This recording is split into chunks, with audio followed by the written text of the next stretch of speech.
नमस्कार मेरे प्रिय दर्शकों, स्वागत है आप सभी का टाइम्स ड्राइव शो में एक बार फिर से, जो है आपका वन स्टॉप डेस्टिनेशन जब बात होती है नई गाड़ियों, सवारियों और उनसे जुड़ी जानकारियों की। तो क्या खास है आज के इस टाइम्स ड्राइव शो में, आइए जानते हैं। आज के टाइम्स ड्राइव शो में कॉम्पैक्ट एसयूवी सेगमेंट की दो गाड़ियां सिट्रॉन बसाल्ट और किया सेल्टॉस को रखेंगे आमने सामने, और उसके बाद एक खास बातचीत BYD इंडिया के राजीव चौहान के साथ।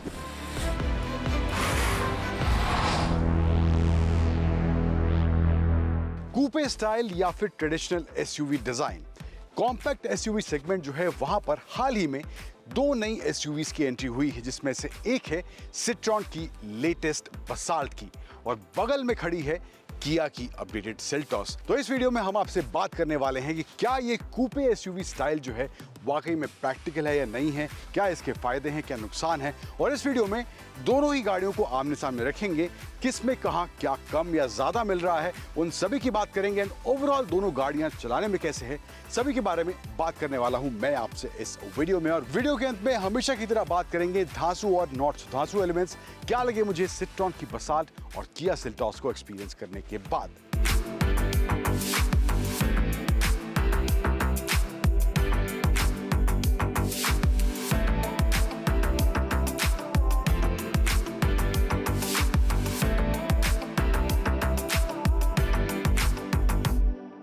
अब एक एस्पेक्ट में शुरुआत में ही क्लियर कर देता हूं, जो प्रीमियमनेस या कहें कि फीचर्स वाली बात है वहां पर सेल्टॉस जो है ऑफ कोर्स बसाल्ट से आगे है, लेकिन कुछ चीज़ों में क्या क्या अंतर है, क्या यहाँ पे एक्स्ट्रा है, लेकिन यहाँ पर भी आपको क्या चीज़ें प्रैक्टिकल मिल रही हैं उनकी बात करते हैं। तो फ्रंट डिज़ाइन देखेंगे तो देखने में डिज़ाइन अच्छा खासा है, ठीक ठाक है।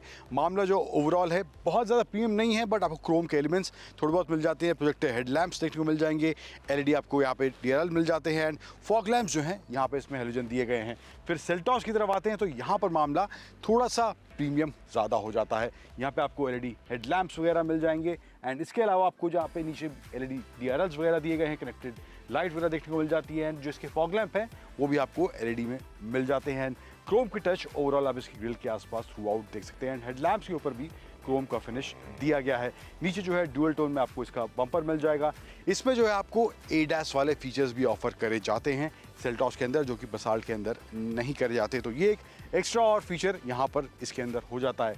अब साइड प्रोफाइल की बात करें तो इसमें जो टायर्स दिए गए हैं वो 16 इंच 205 सेक्शन के हैं, जबकि सेल्टॉस में जो टायर आते हैं वो 17 इंच 215 सेक्शन के टायर्स उसमें आते हैं एंड ओवरऑल अलॉय व्हील का डिज़ाइन है वो भी थोड़ा बहुत सेल्टॉस में ज़्यादा बेहतर देखने को मिलता है। इसका भी सही है बट उसका थोड़ा ज़्यादा बेहतर मिलता है। यहाँ पर जो एक और फ़र्क आ जाता है वो है व्हील बेस को लेके। इसका व्हील बेस जो है बसाल्ट का 41 मिलीमीटर सेल्टॉस से ज़्यादा है, यानी कि अंदर आपको या बूट स्पेस में आपको थोड़ा एक्स्ट्रा मिलने वाला है इस बसाल्ट के अंदर। दो हैंडल्स फ्लैप दिए गए हैं, वहाँ पे आपको क्रोम फिनिश में मिलते हैं एंड यहाँ पर अगेन वो कूपे स्टाइल वाला डिज़ाइन यहाँ पर इसमें दिया गया है। अब डिज़ाइन को लेकर एक बात जो मैं कहूँ, मुझे जो है डिज़ाइन के मामले में शिकायत कोई नहीं लग रही है। थोड़ा अलग फ्लेवर इस डिज़ाइन से इस सेगमेंट में ऐड हो रहा है एंड यहाँ पर मुझे लगता है डिज़ाइन ओवरऑल देखने में सही लग रहा है। डिपेंड करता है पर्सन टू पर्सन, किसको क्या डिज़ाइन पसंद है, किसको नहीं है, बट मुझे देखने में डिज़ाइन सही लग रहा है। थोड़ा अलग हटके अगर आपको गाड़ी चाहिए डिज़ाइन के साथ तो यहाँ पर ये भी एक ऑप्शन आपके पास है।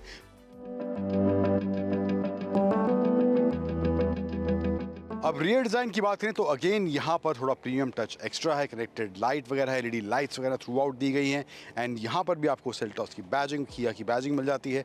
ड्यूअल टोन में अगेन इसका ये बम्पर दिया गया है, सेंसर्स वगैरह थ्रू आउट आपको देखने को मिलेंगे। रिवर्स पार्किंग कैमरा भी ऑफ कोर्स इसमें दिया गया है।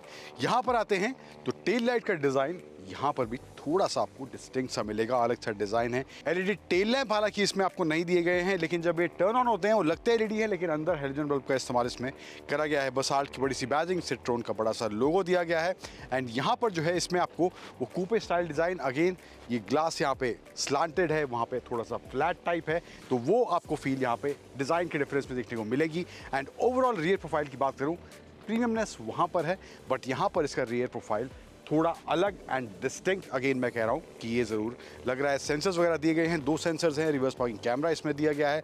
यहाँ पर जो है कुछ चीज़ें और मिसिंग हो जाती हैं, वो है इसमें आपको रूफ रेल नहीं मिलती बसाल्ट के अंदर जो कि सेल्टॉस में है। पैनोरामिक सनरूफ नहीं मिलती बसाल्ट के अंदर जो कि आपको यहाँ पर सेल्टॉस में ऑफर करी जा रही है। लेकिन अब एडवांटेज बसाल्ट कहाँ ले जाती है वो है बूट स्पेस की बात जब होती है तो यहाँ पर आपको बूट स्पेस जो इसमें मिलता है 470 लीटर का बूट स्पेस यहाँ पे दिया गया है and it's deep enough, big enough, but यहाँ पर फ्लैट नहीं है। थोड़ा सा आपको यहाँ पे सामान रखने उतारने में थोड़ी सी मशक्क़त करनी पड़ेगी, बट ओवरऑल साइज़ के हिसाब से अच्छा खासा साइज़ है। अगर आप 4-5 लोग फैमिली के हैं तो सामान आसानी से आपका आ जाएगा। लेकिन यहाँ पर जो बूट स्पेस है वो है अराउंड 433 लीटर का बूट स्पेस है। फ्लोर जो है फ्लैट है, कोई दिक्कत नहीं है, बट ओवरऑल स्पेस आपको तकरीबन 40 लीटर के आसपास यहाँ पर सेल्टॉस के बूट में कम मिलने वाला है। तो मोटा मोटा ये कुछ है इन टर्म्स ऑफ एक्सटीरियर। अंदर अकीन जैसे कि शुरुआत में मैंने कहा, ये पहले ही मैं आपको बताता हूँ प्रीमियम लगने वाली है, लेकिन थोड़े बहुत फीचर्स का अंतर क्या है, कहाँ आपको क्या एक्स्ट्रा कहाँ कम मिल रहा है, उसकी बात फटाफट करते हैं। तो फीचर्स की जो बात कर रहा था, सेल्टॉस में आपको ऑफ कोर्स एक्स्ट्रा मिलने वाले हैं। यहाँ पे आपको सिंगल स्क्रीन दिया गया है जो कि 2 सेक्शन में डिवाइडेड है, इंफोटेनमेंट और इंस्ट्रूमेंट क्लस्टर में। यहाँ पे आपको पैनल दिया गया है एसी कंट्रोल्स वगैरह के लिए, वायरलेस चार्जिंग वगैरह है। यहाँ पे आपको वेंटिलेटेड सीट्स का ऑप्शन मिल जाता है, पावर्ड सीट्स का ऑप्शन मिल जाता है इस सेल्टॉस के अंदर, जो कि बसाल्ट में नहीं है। आर्मरेस्ट विद सम स्पेस यहाँ पे मिल जाता है। एंड जैसे कि मैंने बताया, आपको यहाँ पर ADAS वाले फीचर्स भी मिलते हैं, panoramic sunroof again, and rear में आपको सन ब्लाइंड्स का ऑप्शन भी मिलता है इस सेल्टॉस के अंदर। रियर सीट का जो है वहाँ स्पेस का कितना डिफरेंस है, एक बार वो भी मोटा मोटा देख लेते हैं। तो रियर सीट में स्पेस की बात करें तो यहाँ पे leg room, Thai support, headroom अच्छा खासा है एवरेज हाइट के हिसाब से। सेंटर में आपको AC वेंट्स दिए गए हैं, यहाँ पे 2 USB-C चार्जिंग पोर्ट एंड यहाँ पे एयर प्योरीफायर मिल जाता है। यहाँ पे आपको इसमें कुछ सामान रखने की जगह इधर दी गई है एंड आर्मरेस्ट मिल जाता है। 2 कप होल्डर्स का ऑप्शन यहाँ पे दिया गया है एंड बोस का आपको इसमें स्पीकर्स का सिस्टम मिलता है इस सेल्टॉस के अंदर। एंड स्पेस की मुझे यहाँ पे कमी कोई महसूस नहीं हो रही है। बसाल्ट में कैसा है मामला अंदर, फटाफट उसको भी देखते हैं। बसाल्ट की बात करें तो यहाँ पे आपको स्क्रीन वगैरह आपको फुल डिजिटल मिलती हैं। यहाँ पे इंफोटेनमेंट स्क्रीन और यहाँ पे इंस्ट्रूमेंट क्लस्टर की बात करें, बट क्वालिटी वगैरह अगर बात करो इंटीरियर की, ओवरऑल जो है ऑफकोर्स वहाँ सेल्टॉस में ज़्यादा बेटर है। बट यहाँ पे वायरलेस चार्जिंग वगैरह आपके पास है, कप होल्डर्स का ऑप्शन सेंटर में दिया गया, USB चार्जिंग पॉइंट है, 12 वोल्ट का सॉकेट वगैरह है, AC कंट्रोल्स के नॉब्स, यहाँ बटन्स वगैरह आप देख सकते हैं। एंड कुछ सामान रखने की जगह यहाँ पे हैंड ब्रेक के नीचे भी दी गई है एंड यहाँ पे आर्मरेस्ट दिया गया है जो कि स्लाइडेबल मिलता है, बट थोड़ा ज़्यादा वाइडर जो है आर्मरेस्ट वहाँ पर सेल्टॉस के अंदर है। वेंटेड सीट्स का ऑप्शन आपको यहाँ नहीं मिलता है एंड सनरूफ भी अगेन एज अ सेड यहाँ पे आपको इसमें नहीं मिलती है। हार्ड प्लास्टिक ओवरऑल यहाँ पे यूज़ करा गया, थोड़ा बहुत लेदर स्टिच का इस्तेमाल यहाँ पे इसके डोर्स में देखने को मिल जाता है, जहाँ पे आर्मरेस्ट आपका दिया गया है। पावर विंडोज़ ऑफकोर्स आपको चारों डोर्स के लिए मिलती हैं। चलते हैं दूसरी कतार में, ज़्यादा व्हील बेस होने की वजह से क्या स्पेस इसमें थोड़ा बेटर या एक्स्ट्रा है, एक बार उसको देखते हैं। रियर स्पेस की बात करूं तो स्पेस यहाँ पे भी अच्छा खासा है, लेकिन यहाँ पे थोड़ी और चीज़ जो मुझे बेहतर लग रही है सेल्टॉस से, वो है एंगल जो ओवरऑल है रियर का।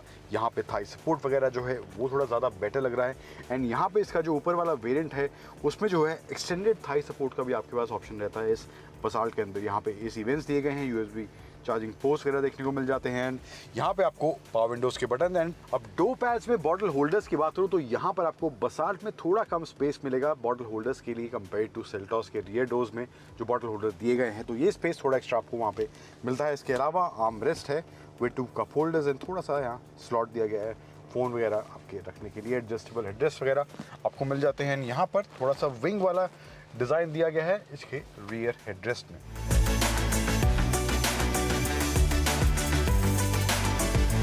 अब बात अगर इन दोनों गाड़ियों की परफॉर्मेंस, ड्राइव और हैंडलिंग की करें, उस पर जाने से पहले जो इंजन के आंकड़े हैं उन पर एक नजर डाल लेते हैं। अब जैसा कि आपने देखा, सिट्रॉन की बसाल्ट में जो है 1.2 लीटर नेचुरल एस्पिरेटेड इंजन है या 1.2 लीटर टर्बो इंजन का ऑप्शन है, जबकि सेल्टॉस में आपके पास 1.5 नेचुरली एस्पिरेटेड और 1.5 टर्बो का ऑप्शन आता है। इंजन के आंकड़ों में ऑफकोर्स फर्क है, इंजन के साइज में फर्क है क्योंकि, लेकिन परफॉर्मेंस की बात करूं, यहां पर जो सेल्टॉस का टर्बो इंजन है वो काफी अच्छा परफॉर्म करता है, कोई परफॉर्मेंस को लेकर शिकायत नहीं है। लेकिन सिट्रॉन की बसाल्ट में जो 1.2 टर्बो इंजन ऑप्शन आता है और जो वेरिएंट हमारे साथ था टर्बो इंजन वाला, वहां पर उसका परफॉर्मेंस जो है थोड़ा ज़्यादा फन या थोड़ा ज़्यादा पेपी महसूस होता है थ्रू आउट द ड्राइव। शुरुआत से ही एक्सलेरेशन काफ़ी अच्छा है एंड ओवरऑल जो इंजन का पिकअप है वो भी काफ़ी अच्छा देखने को मिलता है। तो फन वाला फैक्टर थोड़ा ज़्यादा मुझे 1.2 पेट्रोल टर्बो इंजन में इस बसाल्ट के देखने को मिला है। हालांकि सेल्टॉस का 1.5 टर्बो भी केपेबल है, परफॉर्मेंस अच्छा खासा है, बट फन वाला फैक्टर अगर आप तलाश रहे हैं तो वो मुझे सिट्रॉन के बसाल्ट के इस टर्बो इंजन में देखने को मिला है। बट इस ऑफकोर्स नंबर्स की बात करें तो वहां पर आपको थोड़ा ज़्यादा पावरफुल सेल्टॉस सेल्टॉस का टर्बो इंजन मिलने वाला है because of the capacity. Overall drive handling की बात करें तो वहां पर जो है सेल्टॉस का मुझे ओवरऑल बैलेंस जो है, स्पेशली हाई स्पीड पर जब मैं गाड़ी को चला रहा था, थोड़ा ज्यादा बैलेंस जो है मुझे बेहतर सेल्टॉस में देखने को मिला compare to Basalt. Now maybe that is because the different design of both these cars, same segment है लेकिन डिजाइन लैंग्वेज अलग है, लेकिन थोड़ा ज्यादा balance in terms of handling मुझे सेल्टॉस में देखने को मिला। बट बसाल्ट की बात करें, अगर आप नॉर्मल स्पीड पर चला रहे हैं 80-100 के आसपास भी हैं, तो वहां पर इंजन काफी अच्छा परफॉर्म करता है। 3 डिजिट का आंकड़ा ये इंजन काफी आसानी से पार कर लेता है एंड उस रफ्तार में अगर बात करूं तो वहां पर गाड़ी का बैलेंस अच्छा खासा है। लेकिन अगर आप ज्यादा ही तेज गाड़ी को चला रहे हैं तो वहां पर आपको थोड़ा सा अनइवन बैलेंस महसूस होगा and may be that is because of the design of this citron basalt. अब बात करते हैं कुछ हार्डवेयर की, ब्रेकिंग और सस्पेंशन सेटअप किस तरह का है। तो पहले बसाल्ट की बात करें तो वहां पर सस्पेंशन का जो एब्जॉर्प्शन है अच्छा है, तेज रफ्तार धीमी रफ्तार दोनों ही माहौल में एब्जॉर्प्शन अच्छा है, कंफर्टेबल ओवरऑल ड्राइव महसूस होता है, कोई दिक्कत मुझे वहां पर in terms of comfort Basalt को देखने को नहीं मिली। सीट्स थोड़ी सी स्टिफ है compare to Seltos, but Seltos की बात करूं तो वहां पर भी एब्जॉर्प्शन पावर अच्छा है, लेकिन थोड़ा बहुत कभी कभार आपको जब आप सिटी में back to back pothole speed breakers हो जाते हैं तो थोड़ा बहुत कभी कभार स्टिफनेस हल्का सा ज्यादा बसाल्ट के मुकाबले इसके सस्पेंशन में महसूस होने वाला है। ब्रेकिंग की बात करूं तो ओवरऑल ब्रेकिंग प्रिसाइज है, दोनों गाड़ियों में कोई दिक्कत नहीं है, तेज रफ्तार धीमी रफ्तार दोनों में ही स्टॉपिंग पावर अच्छी खासी देखने को मिलती है इन टर्म्स ऑफ ब्रेक्स। अब बात करते हैं धासु और नॉट धासु एलिमेंट्स क्या लगे मुझे इन दोनों गाड़ियों को एक्सपीरियंस करने के बाद। तो यहाँ पे premiumness, fit and finish and overall जो क्वालिटी यूज़ करी गई है मटेरियल्स वगैरह की, वो यहाँ पर बसाल्ट से बेहतर है सेल्टॉस के अंदर विदाउट एनी डाउट। अब दूसरा एलिमेंट जो मुझे लगा है धासु नॉट धासु, वो है इसके परफॉर्मेंस को लेकर। इसमें जो टर्बो इंजन दिया गया है, यहाँ पर जो इसका परफॉर्मेंस, हालांकि टर्बो इसमें भी आता है 1.5 टर्बो, इसमें 1.2 टर्बो आता है, लेकिन इसके 1.2 टर्बो का जो परफॉर्मेंस है या पेपीनेस है, वो ड्राइव में मुझे लगता है थोड़ा ज़्यादा फन ऐड करता है compare to the turbo that is there in the Seltos. तो वो एलिमेंट मुझे थोड़ा बेहतर यहाँ पर इसमें लगा है। देन अगला एलिमेंट जो मुझे लगा है धासु नॉट धासु, वो है बूट स्पेस को लेकर।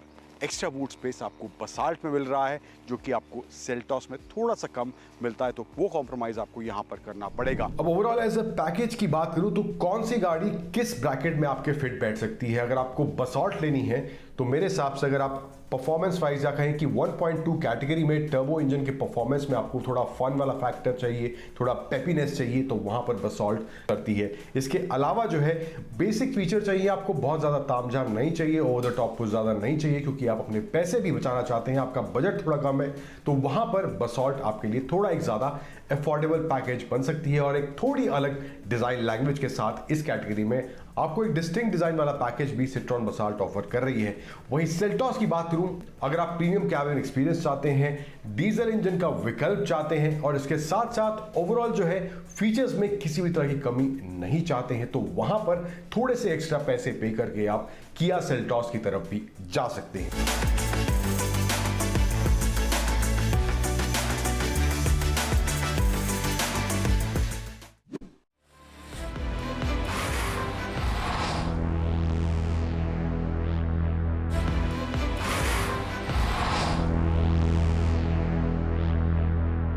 नमस्कार, स्वागत है आप सभी का टाइम्स ड्राइव अड्डा में एक बार फिर से। और आज एक और खास हस्ती हमारे साथ मौजूद है, मिस्टर राजीव चौहान, जो कि हेड है BYD इंडिया के इलेक्ट्रिक प्राइवेट व्हीकल बिजनेस की। बातचीत करते हैं उनसे। Thank you Rajiv so much for joining us at Times Drive.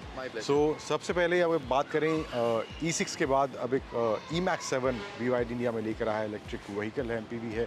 सो क्या एक्स्ट्रा यहाँ पर in terms of features and क्या चेंजेस यहाँ पर E6 के मुकाबले यहाँ पर E-MAX 7 में देखने को मिल रहे हैं? If you can highlight some of them. हाँ जी, ज़रूर। सो अंकुर जी, हम लोगों ने पिछले रात को भी थोड़ा बहुत डिस्कशन किया था, but to our consumers essentially so E6 एक गाड़ी थी जो कि 3 साल पहले 2021 में BYD ने पहली गाड़ी लॉन्च करी थी। जो कस्टमर को इस गाड़ी में चाहिए था वो कॉन्टेम्परेरी डिज़ाइन, जो कि सुंदर गाड़ी दिखे। सो मुझे लगता है कि हम लोगों ने जो इसकी लाइट्स, फ्रंट लाइट और रियर लाइट्स जो चेंज करी है, कॉम्बिनेशन लैम्प्स जो चेंज किए हैं, वो एक अच्छी चीज़ है। As far as technology is concerned, तो अंदर जो इसका इक्विपमेंट लेवल है वो काफ़ी इम्प्रूव्ड है।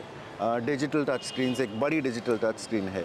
बट मुझे लगता है जो सबसे बड़ा जो चेंज पॉइंट है इसमें from a customer point of view, वो इसका पिछली गाड़ी 5 सीटर थी और वो 6 सीटर एंड 7 सीटर का कॉम्बिनेशन अवेलेबल है। तो कस्टमर के व्यू पॉइंट से ये बड़ी चीज़ें हैं, बट अंडर द हुड काफ़ी नई टेक्नोलॉजी भी इंट्रोड्यूस करी है। इसका पूरा जो गियर ट्रेन है वो बिल्कुल नया है compare to the previous car. So ये कुछ चीज़ें हैं और एक फैमिली ओरिएंटेड कार बनाने की कोशिश हम लोगों की है इसमें। अभी जो BYD की मार्केट में ऑलरेडी प्रोडक्ट्स मौजूद हैं, इलेक्ट्रिक व्हीकल्स जो ऑलरेडी मौजूद हैं, तो वहाँ पर अगर देखें जो मार्केट स्टांस अभी BYD का प्रीमियम सेगमेंट की तरफ BYD भी अप्रोच कर रहा है। सो किस तरह की स्ट्रैटेजी आपकी है इंडियन मार्केट को लेके, किस तरह की जो अभी रीजन्स हैं इंडिया में वहाँ पर किस तरह का ग्रोथ देखने को मिल रहा है with the electric vehicles that you have in India? हाँ अंकुर, तो बेसिकली जो हमारी स्ट्रैटेजी अब तक रही है, हम उसी पे कायम रहना चाहेंगे for some more time, because हमें ये टेक्नोलॉजी एक्सपोज करनी है हमारे कस्टमर कंज्यूमर्स को। तो आप अगर ध्यान से अगर आप देखें तो जो सेगमेंट मास सेगमेंट में, उसमें काफ़ी प्लेयर्स हैं। 20 लाख से कम का जो सेगमेंट, अगर हम उसको इस तरह से प्राइस के पॉइंट में डिफ़ाइन करें, और एक 50-60 लाख के ऊपर भी काफ़ी गाड़ियों की ऑप्शंस है। बट पिछले 2-3 साल में जो हमने ऑब्ज़र्व किया कि ये जो इनके बीच का जो गैप है, इसको हम प्रीमियम सेगमेंट बोल सकते हैं, तो उसमें काफ़ी कम प्रोडक्ट्स अवेलेबल हैं और हमारा इंडियन कस्टमर धीरे धीरे एवरेज सेलिंग प्राइस उनका बढ़ता जा रहा है। तो हमें ये अपॉर्चुनिटी नज़र आती है कि कस्टमर्स इस प्राइस सेगमेंट में, इस प्रीमियम प्राइस सेगमेंट में कस्टमर्स की तादाद, the number of customers are increasing, and if you have all the segments, be it a sedan, be it a MPV और एन SUV, अगर इस सेगमेंट में हम लोग थोड़ा सा ज़रूर ध्यान देना चाहेंगे ताकि हम अपने कस्टमर्स बढ़ा सकें। जैसे कि मास मार्केट की बात कर रहे हैं, आपने कहा कि 20 लाख वाला जो ब्रैकेट है, उसके नीचे वाला ब्रैकेट है, वहाँ पर काफ़ी कंपटीशन है, काफ़ी ब्रांड्स इन्वॉल्व हैं, लेकिन एक ये भी सच्चाई है कि वहाँ पर ऑप्शंस, इलेक्ट्रिक व्हीकल की बात करें मास मार्केट वाले एरिया में, ऑप्शंस बहुत ज़्यादा अभी फ़िलहाल नहीं हैं। 1-2 प्लेयर्स ही हैं जिनके पास जो mass market products as electric vehicles बना रहे हैं, जो भी अराउंड 14 लाख 13 लाख की ब्रैकेट में आते हैं। बट वहाँ पर आपको लगता है कि ज़्यादा स्कोप है या आने वाले टाइम में BYD मास सेगमेंट की तरफ भी देख रहा है? देखिए, मेरे कहने का मतलब ये कभी नहीं कि हम लोग मास सेगमेंट में नहीं उतरेंगे, बट हम लोग शॉर्ट टर्म में फॉर द टाइम बिंग हम कंसंट्रेट करना चाहते हैं प्रीमियम सेगमेंट में। और जैसे ही एक थ्रेशोल्ड क्रॉस होता है, जैसे ही एक बिज़नेस केस हमें समझ में आता है, पेनिट्रेशन लेवल्स भी आज की डेट में सिर्फ 2-2.5% के आसपास हैं, राइट? तो हमें लगता है कि अगला साल 2025 काफ़ी इंटरेस्टिंग रहेगा, जब काफ़ी प्लेयर्स अपना काफ़ी बड़े प्लेयर्स इंडियन मार्केट में प्रोडक्ट्स लेके आएंगे। तो वो टाइम एक रहेगा जिसमें हम इवैल्यूएट करना चाहेंगे कि where BYD can add value to a overall electric car segment in that mass segment, so called mass segment. So हमें लगता है अगले साल हम बहुत केयरफुली मॉनिटर करेंगे क्या सिचुएशन है, और उसके बाद हमारे पास प्रोडक्ट्स की कमी नहीं है। On a global level we have multiple products, so we are not really worried about that. We just want to take the right step at the right time. अगर मैन्युफैक्चरिंग और ग्रोथ की बात करें, पिछला जो समय रहा है, जितनी प्रोडक्ट्स BYD इंडिया में लेकर आया है, तो मैन्युफैक्चरिंग को लेकर भी किस तरह से चेंजेस हुए हैं या स्टेप अप उनको करा गया है, और जो अभी तक का रीडिंग रहा है या अभी अंडरस्टैंडिंग रही है इंडियन मार्केट को लेके, तो वहाँ पर आने वाले कुछ समय में किस तरह की स्ट्रैटेजी आप लोग प्लान कर रहे हैं, या किस तरह का आपको लगता है कि ये जो बेल्ट्स हैं यहाँ पर ज़्यादा ग्रोथ या ज़्यादा आपको रिस्पॉन्स देखने को मिल रहा है, तो वो वाला आस्पेक्ट किस तरह से एड्रेस कर रहे हैं आप? देखिए, आपके सवाल में 2-3 चीज़ें हैं जो मुझे समझ में आई हैं। एट ए कंपनी लेवल अगर आप ये जानना चाह रहे हैं कि BYD का जो मैन्युफैक्चरिंग बेस है वो कब इस्टेब्लिश होएगा, उसके लिए स्ट्रैटेजी क्या है। सो देखिए, हमारा क्लियर अंडरस्टैंडिंग ये है कि हमने बात भी करी इस बारे में कि एक बड़ा इन्वेस्टमेंट करने के लिए थोड़ा सा केयरफुल प्लानिंग करनी पड़ती है, और BYD जैसी कंपनी जो इंडिया में ऑपरेट कर रही है वो सिर्फ़ और सिर्फ इलेक्ट्रिक कार्स बनाती है। तो इलेक्ट्रिक कार्स का जो ओवरऑल वॉल्यूम है या बिज़नेस केस है वो अभी थोड़ा सा उसमें समय लगने वाला है, बट मुझे लगता है कि अगले साल तक पिक्चर क्लियर नज़र आएगी। तो और ये प्रोसेस ऑर्गेनिक भी रहेगा। आप आज की डेट में जिस तरह का आपका इंडस्ट्रियल सेटअप है, आप उसको असेंबली ऑपरेशंस पे ट्रांसफ़र करिए। असेंबली ऑपरेशंस में पहला स्टेप रहता है, उसके बाद आप मैन्युफैक्चरिंग में जाइए। तो हमारा एम्बिशन है, बट हमें थोड़ा सा केयरफुली हम इसको प्लान कर रहे हैं और अगला साल should be extremely interesting for us to really take a decision. How do we do, when do we do, but we are extremely keen, we are ready. आपका जो दूसरा चीज़ जो आप मेरे ख्याल से पता करना चाह रहे हैं, maybe I'm wrong in understanding your question. हमें ये भी समझ में आ रहा है कि हमारा एटलीस्ट BYD के साथ ये ज़रूर सिचुएशन है कि जो सदर्न पार्ट ऑफ इंडिया है वहाँ पर इलेक्ट्रिक कार का अडॉप्शन थोड़ा सा तेज़ है और इन दैट लाइन हम लोग का जो नेटवर्क डेवलपमेंट प्लान है, जो डीलर रिप्रेजेंटेशन प्लान है, हम लोग उस पे भी काफ़ी फोकस्ड हैं। आज की डेट में हमारे पास अराउंड 27 शोरूम्स हैं जिससे कि जहाँ पे कि कस्टमर गाड़ी ख़रीद सकता है और अपना रिक्वेस्ट फॉर सर्विस लॉगिन कर सकता है। बट अगला 1 साल में हमारा प्लान ये ज़रूर है कि हम इसको लगभग डबल कर दें, लगभग 50 रिप्रेजेंटेशन पॉइंट कस्टमर्स के पास अवेलेबल हों, नए नए शहरों में पहुँचें। एटलीस्ट टेक्नोलॉजी जो BYD की है वो as many customers as possible तो एक्सपोज होनी चाहिए। लाइक यू सेड कि सदर्न पार्ट में जो है वो एडॉप्शन थोड़ा फास्टर है, हमें नज़र आता है। And we have also seen more BYDs in the southern part of India here also. But आपको क्या लगता है कि क्या डिफरेंशिएटिंग फैक्टर रहता है सदर्न या नॉर्थ की बात करें तो वहाँ पर कस्टमर ज़्यादा जल्दी अडॉप्ट क्यों नहीं कर रहे? Are they more hesitant than the this belt? नहीं, I'm sure it's a matter of essentially the companies also needs to have those strategies aligned in all parts of the region or all parts of the countries. इधर southern India में awareness level थोड़े से ज़्यादा हैं, शायद वही एक underlying reason हमें समझ में आता है। सदर्न इंडिया में जो इंडस्ट्रियल सेटअप्स हैं वो ज़्यादा हैं, southern India and western India as well, Maharashtra Pune belt में काफ़ी है। सो यहाँ पर अवेयरनेस लेवल थोड़े ज़्यादा हैं, शायद वही एक अंडरलाइंग रीज़न अभी समझ में आता है। बट कंपनीज़ को ज़रूर हमारा ये मानना है कि ये अडॉप्शन पूरे देश में यूनिफॉर्मली जब तक नहीं स्प्रेड होगा तब तक थोड़ा सा इलेक्ट्रिफिकेशन का जो गोल है वो एक चैलेंज है थोड़ा सा। My last question is E-Max 7 launch हो चुकी है, सो अब आने वाले टाइम में आप कह रहे हैं 2025 will be something that you will look up कि what all brands are introducing, क्या नए प्रोडक्ट्स आ रहे हैं, बट क्या BYD भी कुछ और इंटरेस्टिंग लेके आ सकता है? हमारा प्लान जो है वो अभी ये ज़रूर है कि हमें कुछ नया करना है, बट इसकी जानकारी हम आपको ऑटो एक्सपो के दौरान ज़रूर देना चाहेंगे।